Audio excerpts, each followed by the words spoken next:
Welcome to Off the Bench. It's your host, Jabari. Joining me on the other line, as usual, is Xavi. What up, X? What up, what up, what up? Just out here in the 305 as usual, holding it down. How you feeling, though? I know you was under the weather lately. It's like we were playing sickness musical chairs. You were sick, then I was sick, then you were sick again. What you feeling like? I feel a lot better, starting to feel, like a human being again. Like fresh out the coma style. Because after that hit my immune system get from spring break, lack of sleep, it was so easy. And now, we're getting into that season when the temperature's changing and people can just be under the weather quick. Bruh, I swear that I almost died that week. I blacked out for like 48 hours, had like 7,000 missed calls, 9,000 messages, 800 notifications on Twitter, Facebook, and Instagram. It was crazy. I mean, it's like I went to sleep. I went to sleep on Tuesday. Woke up Thursday. Woke up Thursday. The whole world shift. Cleveland got no quarterback. Terrorist attacks. It's like I was frozen. It's like I was frozen, like in a cryogenic state. And I woke up like a million years afterwards, feeling like a caveman. I don't know what's going on. But on March 25th, Cleveland Browns, arguably the most cursed franchise in sports history in the world. Maybe other than West Indies cricket, but that's another topic for another day. But they have a new quarterback, and it's one Robert Griffin III.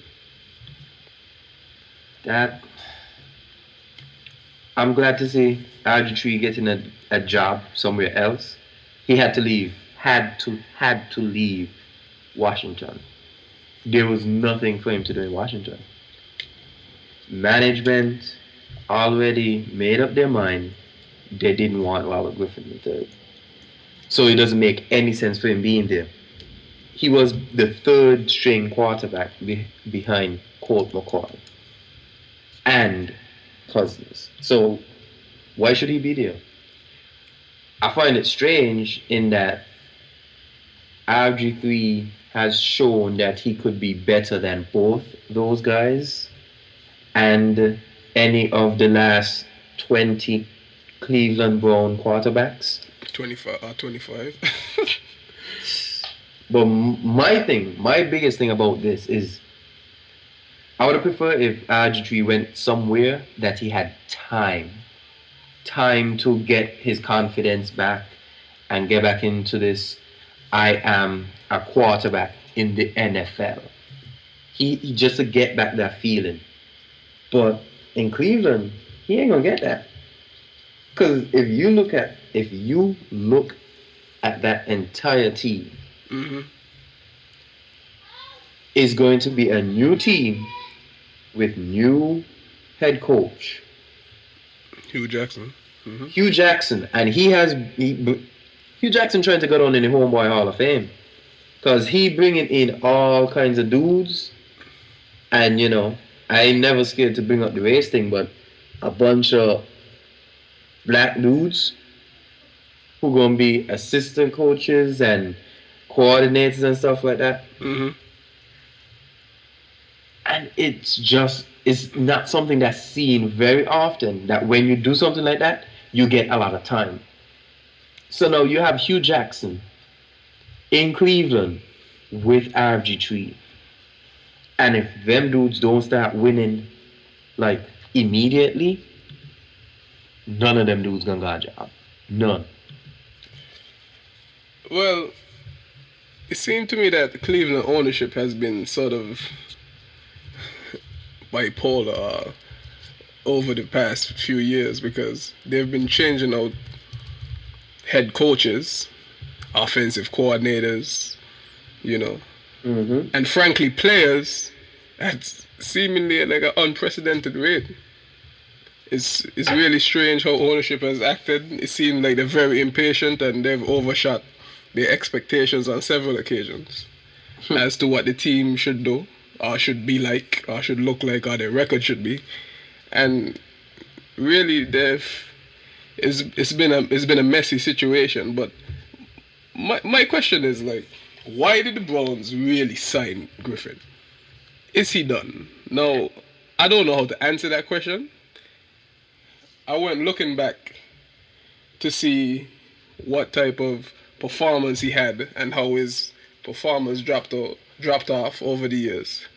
So in his first year, Mm-hmm. 65% completion percentage, 3,200 yards passing, 8.1 yards per attempt, 20 touchdowns, 5 picks, and he had a 102 passer rating. 102.4 passer rating. Mm-hmm. We all know what happened. They went on a 8-game winning streak, won the NFC East, and he subsequently got injured, tore his ACL Mm-hmm. in his left knee in the playoffs. And there was a lot of mix-up about how the coaching staff handled him. Should they have left him in the game? I think that's been well documented over the years. I don't even think it's a mix-up. They ran him into the ground. True. Next year, his play seemingly dropped off a cliff. Mm-hmm. So after returning early. Yeah, after returning early from knee surgery, he had the same yards passing, 3,200 yards, but a lot of it is because they were getting blown out. Yeah. A lot. His team was allowing a lot of points, which is not really his fault. Well, not really his fault. You know, he plays offense, but it's a considerable part of his statistics. But if you look at all his other statistics, so he dropped off from 8 yards per attempt to 7. Yeah. He had 16 touchdowns, 12 picks. 12 picks. Mm-hmm. So doubling his picks from the previous year, while falling short on his touchdown total from the previous year. And then his quarterback rating plummeted 20 points from 102.4 to 82.2, which is, I wouldn't say unprecedented, but it's one of the biggest drop-off we've seen from a perennial Pro Bowler, number 2 pick, seemingly one of the upcoming faces of the NFL. If the NFL really has many faces. But that's a different topic. But I mean, it's really been amazing his drop. And I think that there's something that, and it might tie into the whole Cleveland thing. RG3, with all of the stats plummeting, he was still the best one, the best talent in Washington. Because when you look at the stats, Cousins, more picks for less throws. Completion percentage around the same. So it's not like he had a higher ceiling and his floor never was the floor that Cousin got. In that, Cousin could throw a multiple interception game and people would be like, oh, it's a bad read, they give these excuses. Double standards. Yeah. In Cleveland, he will not be afforded that because he's getting backup quarterback money. Mm-hmm. They're basically bringing him in as a project that in a worst case scenario is just this stopgap between them getting a rookie QB and the rookie QB being ready for the NFL. Because I think Cleveland has the second pick? Yep. And they are looking at quarterbacks. Now, trust me when I say that, looking at the quarterbacks coming out, I don't have any quarterback I love. They're all Eh, they're decent. They're good. They could be something. There's none of them that I love. Mm-hmm. And for me, if you're picking a quarterback in the top 5, you need to love that person. You need to be behind that person. So RG3 is going into a situation that is very strange. That could be very good or it could be very bad. And I just have to trust that Hugh Jackson knows what he's doing. I think the Browns made I would say, a good decision because when you look at free agent quarterbacks on the open market, Mm-hmm. It's him and Kaepernick. Kaepernick, Fitzpatrick. That's it. I would say. No, one of those things does not belong. Fitz, who are we looking at? Fitz? But the New York Jets are telling Fitzpatrick, see what money you could get somewhere else. We gonna be alright. I'm supposed to trust somebody that the Jets don't trust him, and I'm supposed to trust him. True. But Griffin has a team-friendly contract. He got a 2-year, $15 million deal, only $6 million guaranteed, and in the second year, he has no guaranteed money. So if he crashes and burns in Cleveland, they could always cut him with no recompense. Yep. But hey, before we get off this topic, you know the best thing about this? Josh Gordon might be coming back. Is that a good thing? That's the best thing ever. For who? Like the proponents of marijuana, or like for everybody? The Rastafarian community? Everybody. Because this is the thing. Josh Gordon has been getting 900,000 yard seasons 900,000 with bumps. No, I mean like 900 yards, 1,000, 1,100. Like he's been in that area I feel you. with a bunch of bums thrown to him. Imagine if he has RG3 at 75%. That's better than anybody else he's had. That's better than Manziel. Let's not rag on Johnny today, all right? I love Johnny, even though he doesn't love himself. But as we said, we're gonna stay in Cleveland and we're gonna move on to, this dude called LeBron. Mm-hmm. Now, the big question that we've been hearing so far is, has the LeBron homecoming, has it taken a wrong turn? And this comes because even though they were in the NBA Finals 1 year ago against the Golden State Warriors, this year we've had Coach Black being fired, LeBron with his passive aggressiveness, the whole Kevin Love, where does he belong situation, Kyrie Irving, there are rumors saying that he's not happy in Cleveland. And all of this is swirling around with the main person in the middle being LeBron. And this is still a team that's 50-20? Yeah. We still talking about this like they're not the number 1 seed in the East. So, in your opinion, has the LeBron James homecoming taken a wrong turn? Well, that's an interesting question, but they've been in his last 2 seasons. Mm-hmm. They've been the number 1 seed, reached the NBA Finals, took a transcendent team in the Golden State Warriors of last year, one of the all-time great teams, to 6 games, without Kyrie Irving, without Kevin Love, and he's been performing great so far. But lately, everything has been going up in a tailspin. Now, the first thing I saw, right, is when news headlines began to read, oh, LeBron unfollowed a number of Cleveland websites, beat reporters, and I think the official Cavs Twitter page Yeah. And I'm like, yawn. That was my first reaction. Yawn. Okay. People reaching for headlines again. Slow news day. This is nothing. Then it came out that this is something he does every year around the same time when playoffs are approaching, and he goes into something he calls Zero Dark 23 mode, which is like gotta be like the wackest name for anything.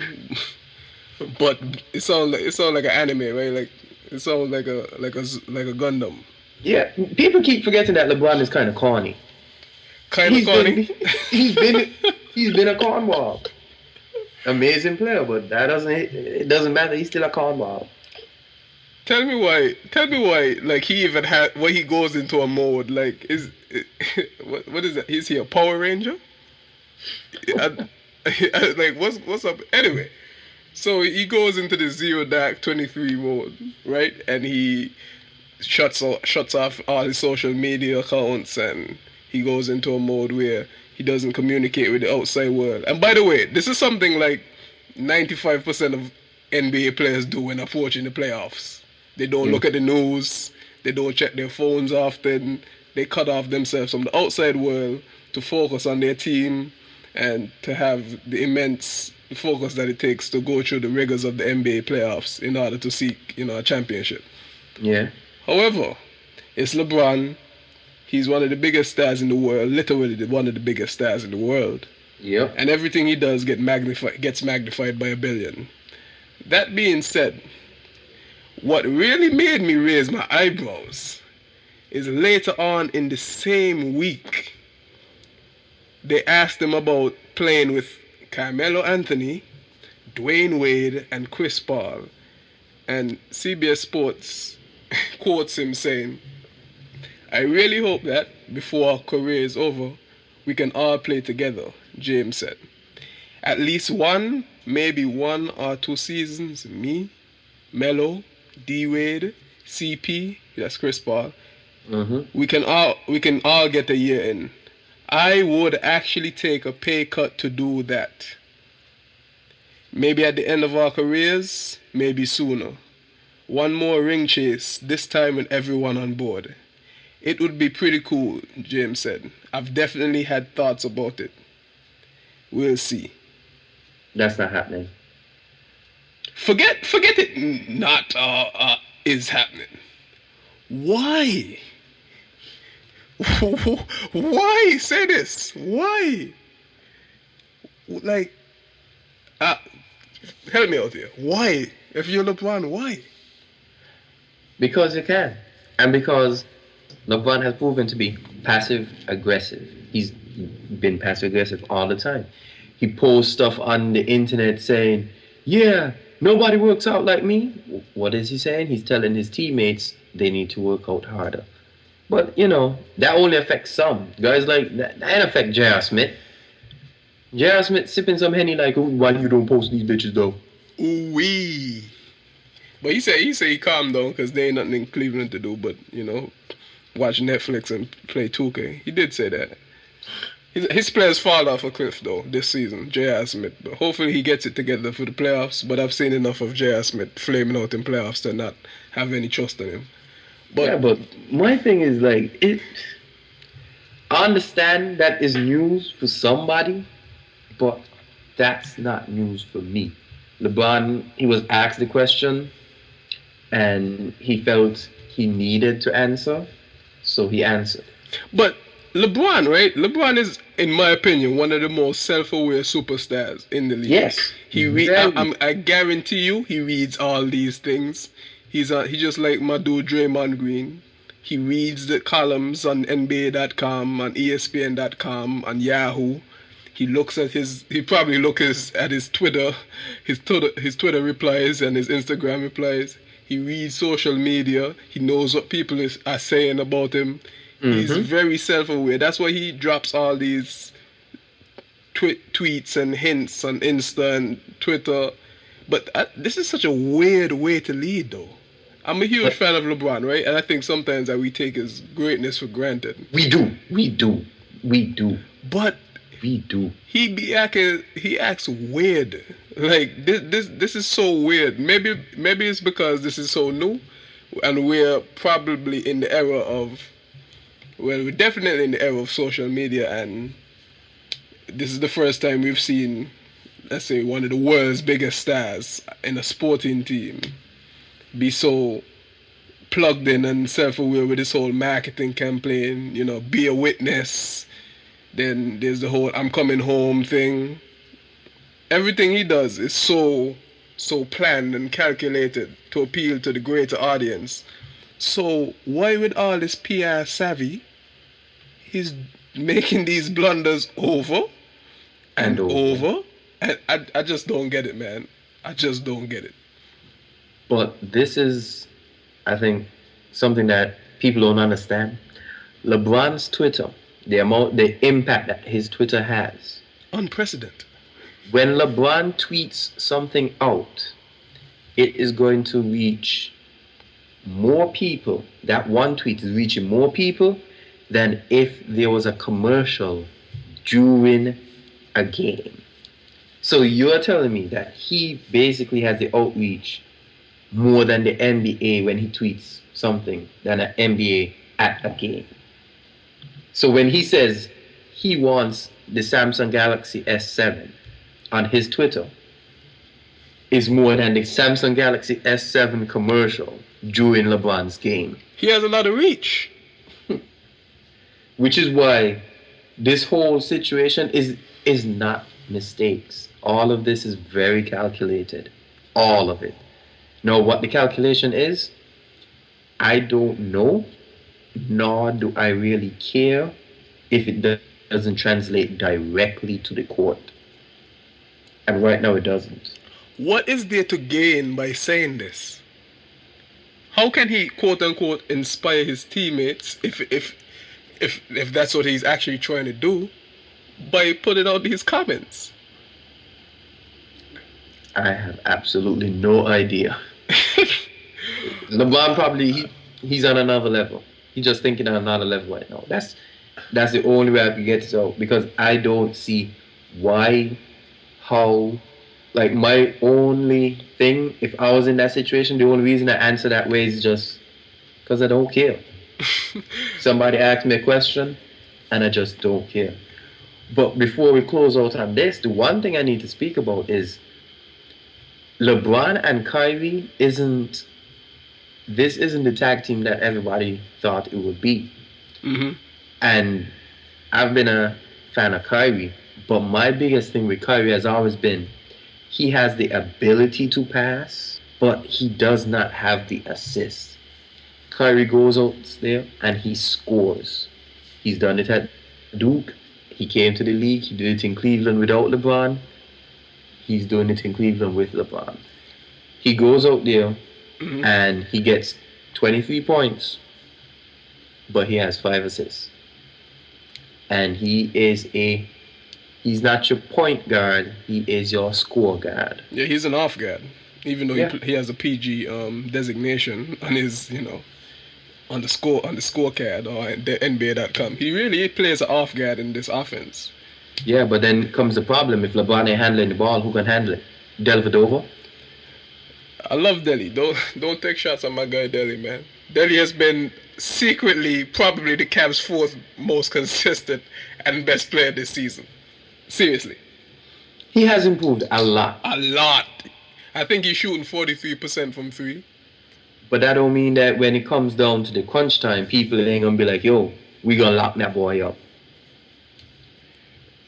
The thing with LeBron and Kyrie is that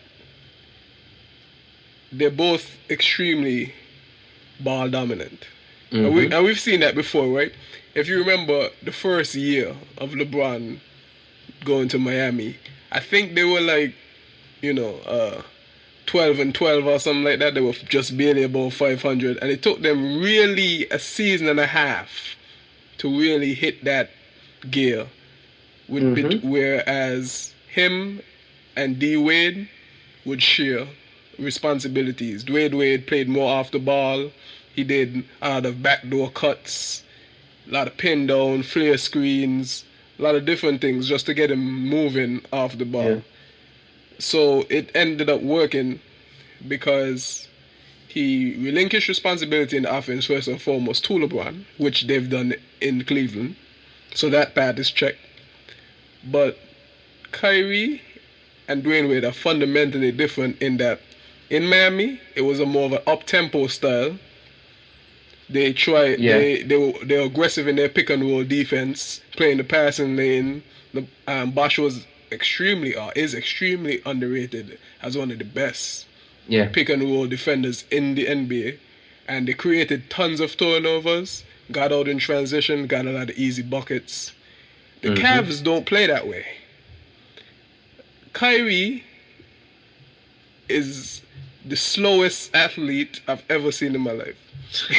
In I don't know, maybe it's just that he's laterally quick from side to side. I've never seen somebody who can break you down, crossover, dribble, hesitation, in and out dribble, left, right, ball on the string. But when it comes to running the floor, he's Paul Pierce speed. He's grandmother speed. He's literally, I mean, I've never seen that. He's like Joe Johnson level speed. He's basically Joe Johnson level speed without Joe Johnson's size and creativity. Not saying that Kyrie isn't creative, but his creativity comes with the ball, dribbling it. And I think Pat Riley, Eric Spoelstra, who I think is one of the most underrated coaches, possibly in history, did a great job of crafting an offense around that team. And here we see the difference between coaching, whereas Eric Spoelstra, proven winner, probably missed the playoff 2 times in his career.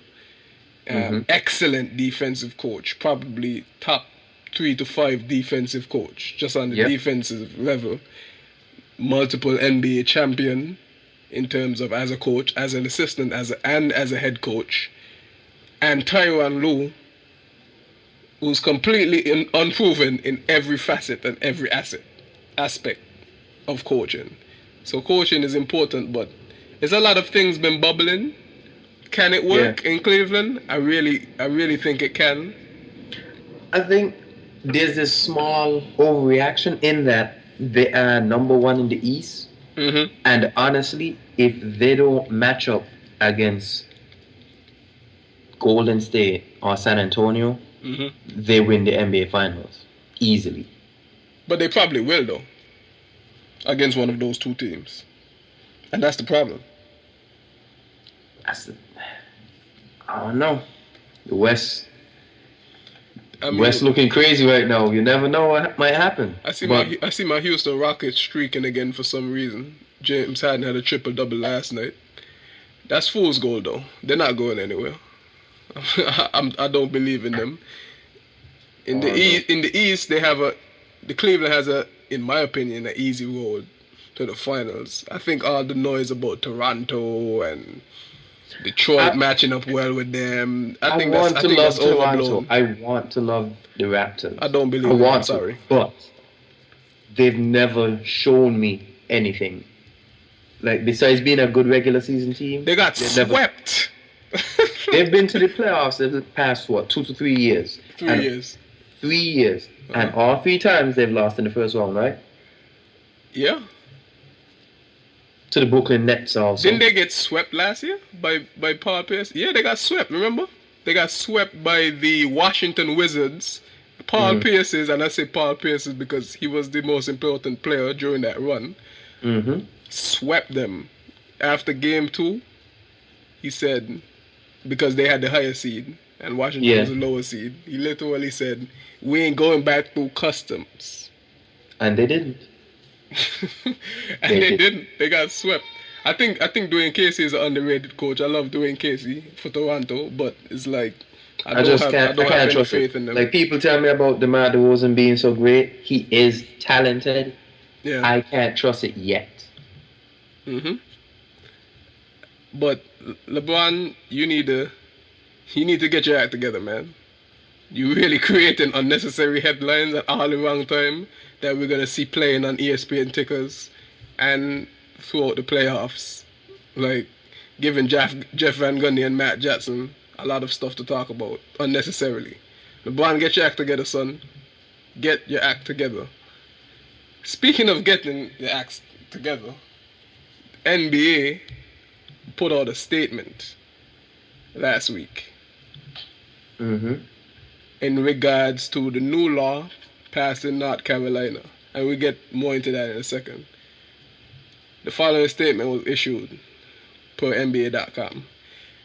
The NBA is dedicated to creating an inclusive environment for all who attend our games and events. We are deeply concerned that this discriminatory law runs counter to our guiding principles of equality and mutual respect, and do not yet know what impact it will have on our ability to successfully host the 2017 All-Star Game in Charlotte.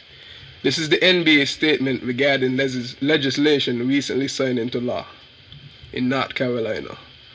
So, what the heck is the law for those who are listening? In North Carolina today, they passed a law where there are no legal protection for gays and lesbians.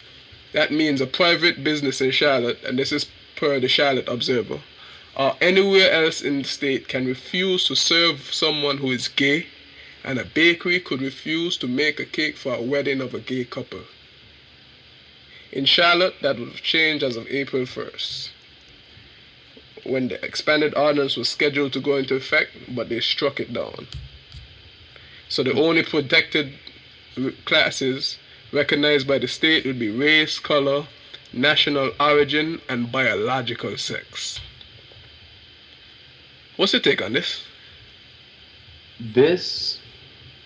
I feel like everybody's gonna say this is very complex, this is very tricky, but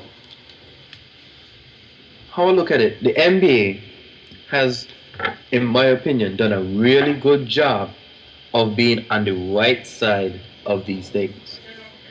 When you had players coming out being openly gay, the NBA accepted them. Well, only one player, Jason Collins, I think. Jason Collins being the only player who actually played in the league after stating that he was openly gay. But the NBA embraces that. If when past NBA players have come out, they've embraced them. The NBA is always trying to be the league that everybody could play in. And that's where I think it separates itself from all the other leagues, the NFL, Major League Baseball, and all the other leagues, NASCAR, FIFA. The NBA makes sure it lets you understand that, yes, NASCAR. We have these amazing talents, but we also have guys who are your height. And it sells you this dream that you too could almost be in the NBA. And in doing that, it markets itself to everybody. And while you might be saying that, oh, isn't this bill, allows people to enact their religious freedom because, based on their religion, they don't accept gays and stuff like that.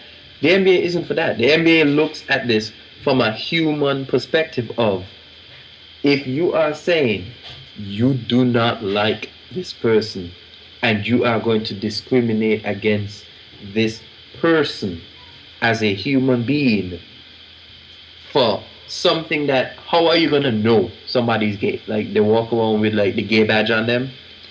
Well, that's the thing with this bill, right? To go back to the article from the Observer, the impetus of the special session was a provision in Charlotte's expanded non-discrimination ordinance that would allow transgender individuals to use the bathroom that corresponds to the gender with which they identify. So this basically came out of a bathroom law. And they expanded, not actually expanded, but disbanded the provisions that were previously voted on to remove the protections from the LGBT community. And the NBA are saying, wait, you did what? Nah, dude, NBA cares.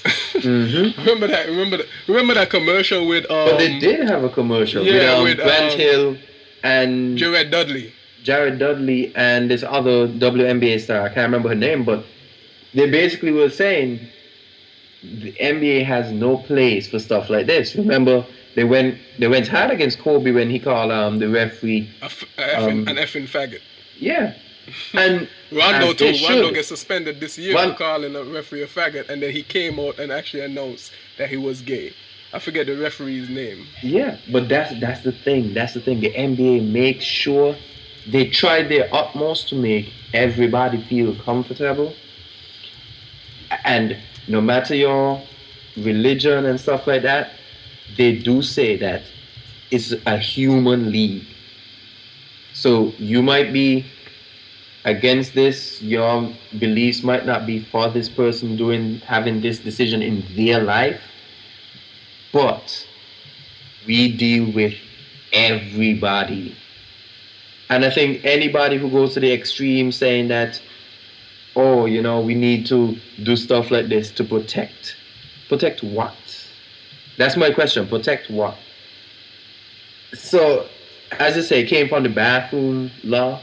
Mm-hmm. I think we could handle the bathroom law by itself without saying that, hey, if I'm selling hot dogs and somebody comes up to me and I think that she might be a lesbian, I don't want to sell her no hot dogs now.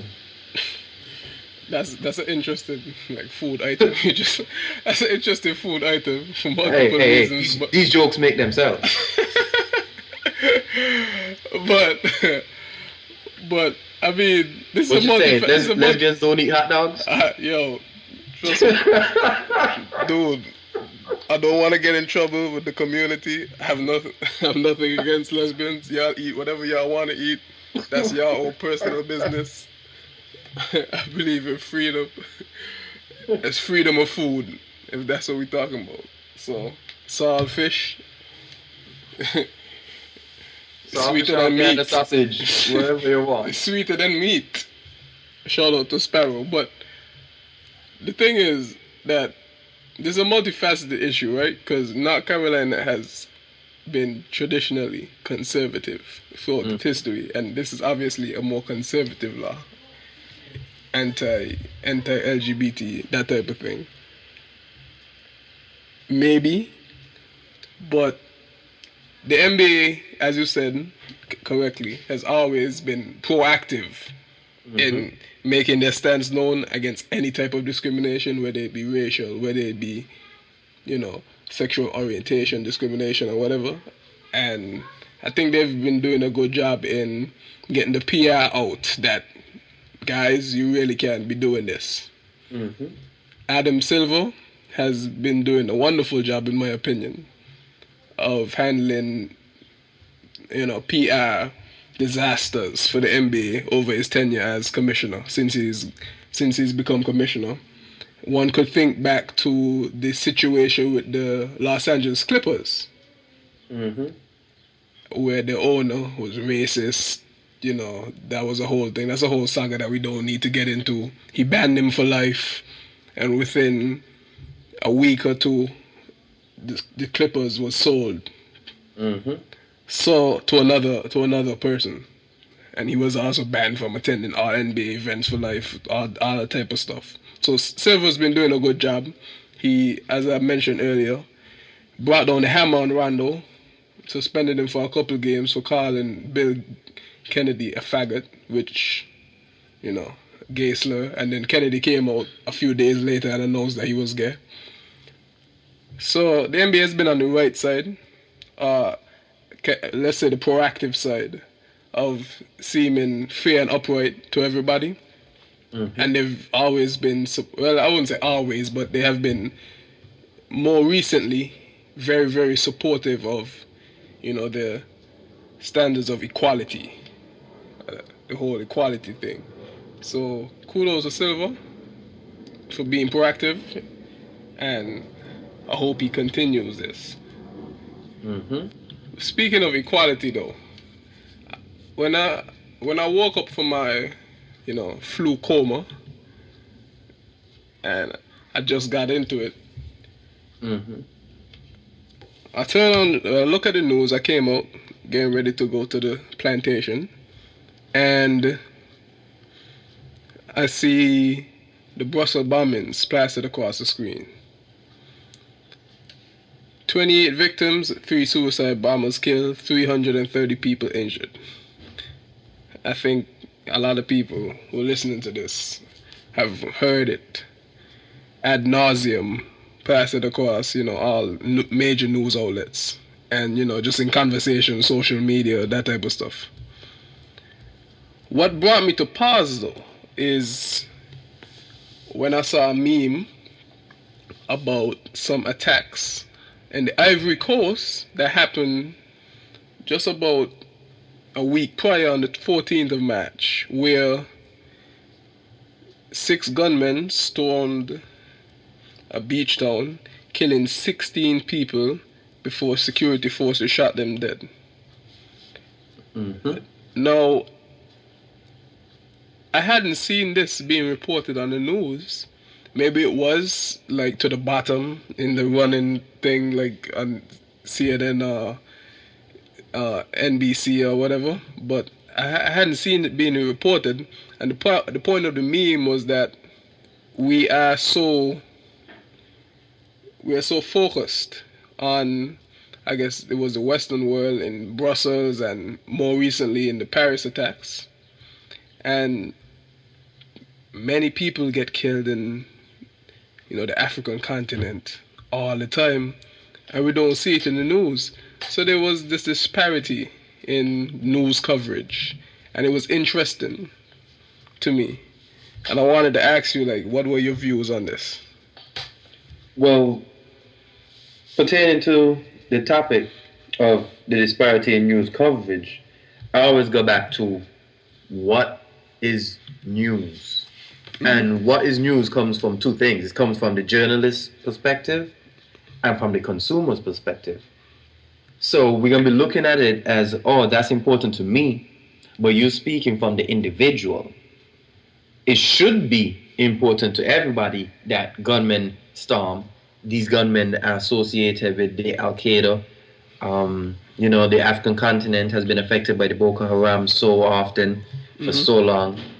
And even as we go to the Middle East, we move across to Asia, like things are happening. Mm-hmm. But for the consumers of this news, because if you go to Al Jazeera, they probably do have all these articles written on the stuff that happened in the Ivory Coast. Mm-hmm. If you're paying attention to CNN and maybe like the Washington Post or stuff like that, you are not going to get them really coming out and having detailed columns about these incidents. They're going to focus on Brussels because it's what their readers are interested in. So they're interested in the people who look like them, are of a first world orientation, more Western civilization countries. So it's not so much that they might not want to cover other things, is that it doesn't make sense for them to cover these other things. Because the reader's assumption is that these wild people just running around, just killing people in Africa, that's a regular day for them. And the reason why they would think that is because what the media has always been portraying to them forever. So news to the journalist is what is surprising, what garners attention. It's not that a dog bites a man. It's that a man bites a dog. That's the surprising thing. A dog biting a man, people are like, why his foot close to the dog's mouth? But if he goes and bites the dog, everybody wants, I need facts. I need to understand where they were, how this happened. And then the consumer... Probably a Molly. Bath salt. Oxycontin. But it becomes this problem in that it's not that Brussels is more important than the Ivory Coast. Mm-hmm. Is that the persons who are consuming this information and this media and the persons who have to supply to the consumers, it's not in demand. So I hate saying that that's the way the world is, but that is how it is right now. Right. That's the biggest thing for me. I think that is an interesting question. I mean, I I watch news very sparingly, to be honest with you. I'm more like to read it in print, and I have various websites that I could trust to go to because, you know, the issue of news reporting and how it's imbalanced and how it's focused on certain Everybody has a social bias. groups and bias is always in the forefront of my mind. Kanye said, "It ain't nothing on the news but the blues," and he right. So I try to limit the amount of time that I listen to the biased news, and we could that the topic of Fox versus CNN and MSNBC versus this and is well documented, and that's a whole other story in and of itself. What I always find it interesting how in the news we, as you rightly put it, see there is a big disparity in the reporting of different racial groups. And that goes back to, I guess, as you say, who's consuming. Or it could just be a narrative that they want to push. And they being, the people that run these corporations, these multi-billion-dollar corporations that filter the news out to the common man. But hey, it's just something for people to think about and for people to be cognizant of that. It's for people to widen their sources. Right, and widen their spectrum of thinking and realize that a lot of news that we see goes unreported, and and then to realize also that the most important thing on the news may not be the headline. That's true. Yeah. The headline might just be what people want the most. It might not be what's most important. Yeah, it's just to protect your mind and protect your sources, in that you are cognizant of the fact that biases do exist, and you know how to identify them. Yeah, that's just my theory. As I said, is for people to be smarter for themselves. Because, as I said, like, if you want to you could watch Fox and get your news from Fox. But it's knowing that you are doing this stuff you're getting all this information from Fox, and making sure you understand what bias that may come with. Yeah. Knowing that that's a very right-wing news source. Being a smart consumer, that's the point. And again, we just want to say RIP to all those who lost their lives in Brussels, and RIP to all those who lost their lives in the Ivory Coast. We're not trying to say one is more important than the other, of course. We're just looking at the news and how they report. That's basically what we're saying. But our life is equal. Speaking of RIPs, I know somebody close to your hat passed away in the past week. So we gotta say, closing off, RIP Phife Dawg. Tell me about your experience with Phife Dawg and A Tribe Called Quest. Phife Dawg is, and I feel this is where I might differ with a lot of people. But those who don't know him, Phife Dawg, he was a member of A Tribe Called Quest. You might know them for their songs like Bonita Applebum, Can I Kick It? Oh yeah. Electric Relaxation, Bugging Out, Scenario. You can keep going on all day. But he was, and I want to say he was the second rapper, with Q-Tip being the lead, and him being, he was the haymaker to Q-Tip's consistent jabs. Q-Tip is out there and he's hitting you all day, and you're enjoying Q-Tip's lyrics, and then Phife Dawg come in and he spit a verse, and you're like, yo, that was nice. That really compliments it. Yeah. And I think this is a loss for the hip hop community, Definitely. but not the same as other people think. It's not a loss in that we have lost a like one of the greatest rappers. Like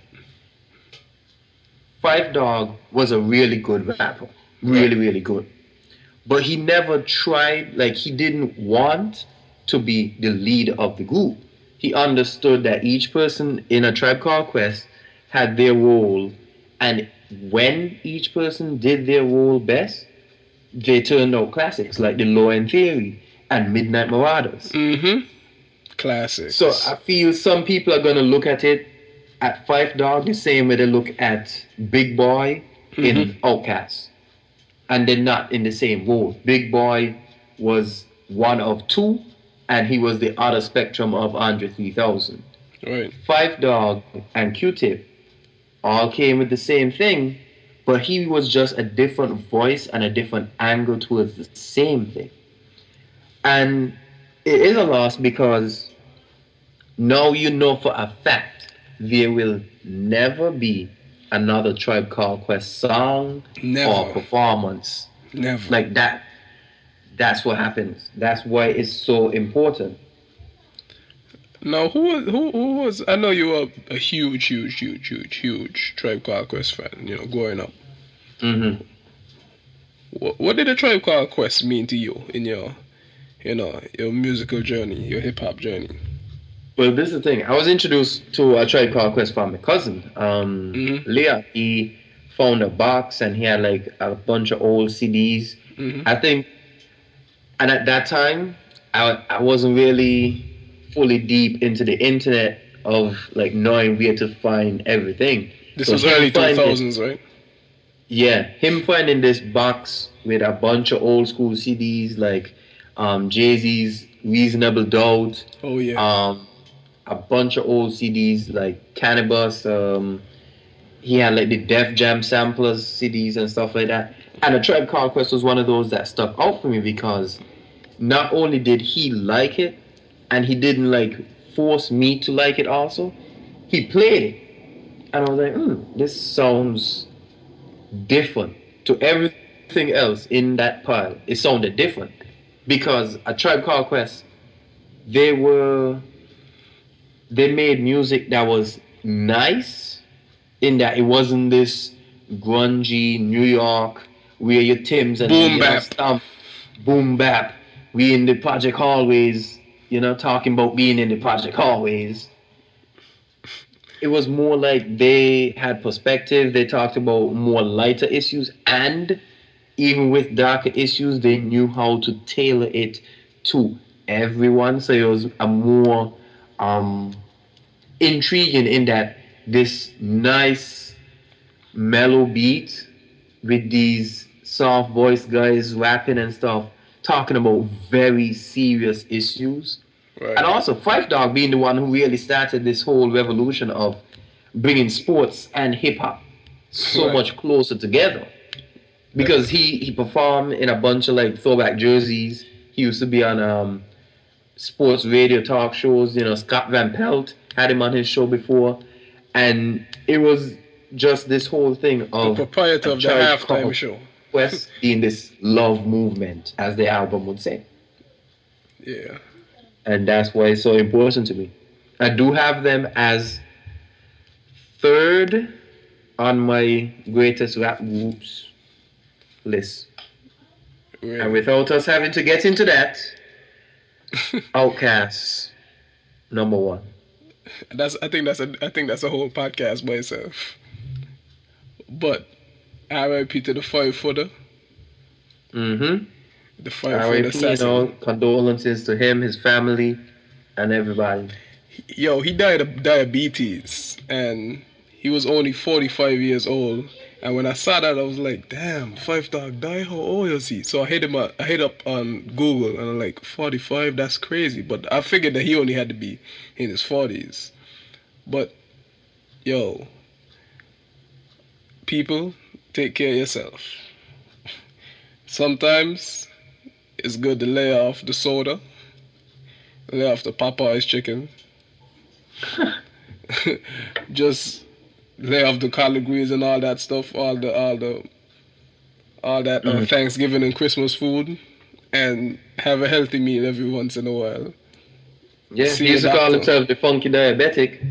So That's a take the crazy, diabetic part very serious. very serious. Pay attention to your health, Mm-hmm. and it's very important. That being said, Mm-hmm. I think it was a great episode. We got through a lot of stuff.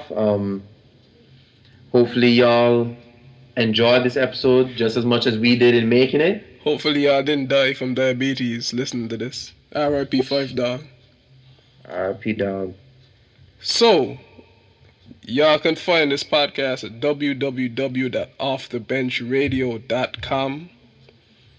Follow our social media accounts. We got tons of them. Twitter, Instagram, hit us up on the Facebook, and you can reach out to us on our personal accounts. Like, rate, and subscribe. This has been Off the Bench. Any shout-outs? Right now, shout out to my cuz for putting me on to the Tribe Called Quest. Shout out to anybody who gave me a shout out while I was sick and dying. You know, if I had to go, at least I knew that some people liked me. Shout out to all 7 of our listeners listening to us banter in this mediocre podcast. And shout out to and shout out to Mighty Sparrow for bringing us sawfish. And shout out to my aunt for bringing me sawfish. And I mean the one you eat on the plate. With that, we out off the bench. Good night, Canada.